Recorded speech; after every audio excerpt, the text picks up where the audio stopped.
The reason we moved away from Drake was that we felt that we wrapped that story up on Uncharted 4. And that's really the motivation to find a new cast of characters that could actually carry on the Uncharted legacy. Uncharted is more than just Nathan Drake, and I think maybe makes people think a little differently about the Uncharted series as far as what they think of when they think of Uncharted.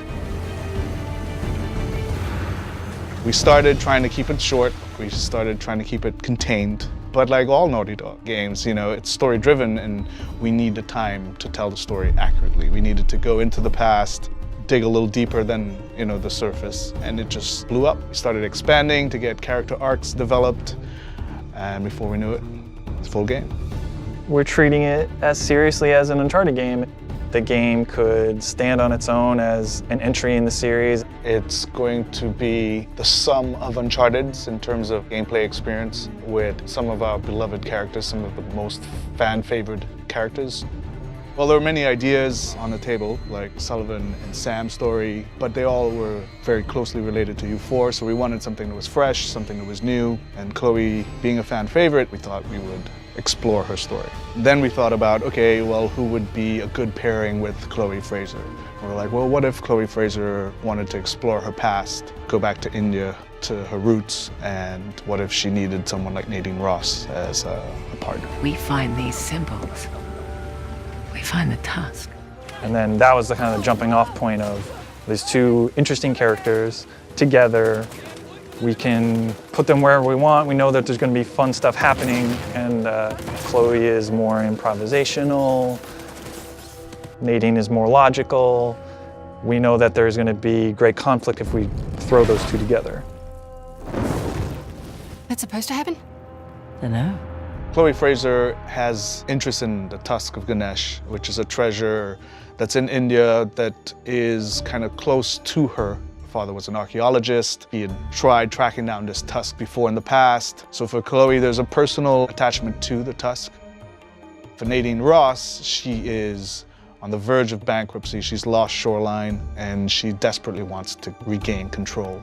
That's where the characters start. Because of Nadine's military background, particularly with our villain, Sav, Chloe's brought her in to kind of help her out. He's just another warmonger with no war to fight. No, you don't know him like I do. He changes location and routines by the hour. We'd be foolish to take unnecessary risks. Let's get one thing straight. This is my gig. You want your share? We play by my rules. For Sav, as a villain, he is motivated by a code. He believes that he owns rights to this land, and he's fought a war that has kind of gone on for centuries. So recently he has started rekindling this war to profit. Giving the player more options, I think, would be the highest level, encompassing way to describe what we're trying to elevate even from Uncharted 4. We have all those things at our disposal again: rope climbing, driving, we have the winch, stealth options. We have lockpicking now, so we have crates of things that you can find certain weapons or treasures in. We just present you with a lot of stuff that the player can then decide what to do, and then, of course, having an allied character with you during all of those things and making sure that they can react and be as lifelike as possible as a human would. We're taking advantage of the buddy system by integrating more of the narrative. For example, if our characters in the story aren't communicating well, or they're upset, or they're aggravated, it will reflect in the gameplay. So if I've just come out of a heated argument with Nadine Ross, in the gameplay you will feel that tension, you will feel that aggravation.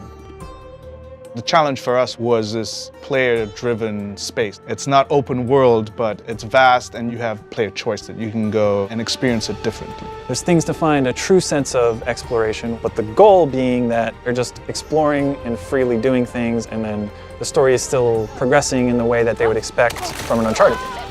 It's something we've never really done to the level that we're doing now in Uncharted.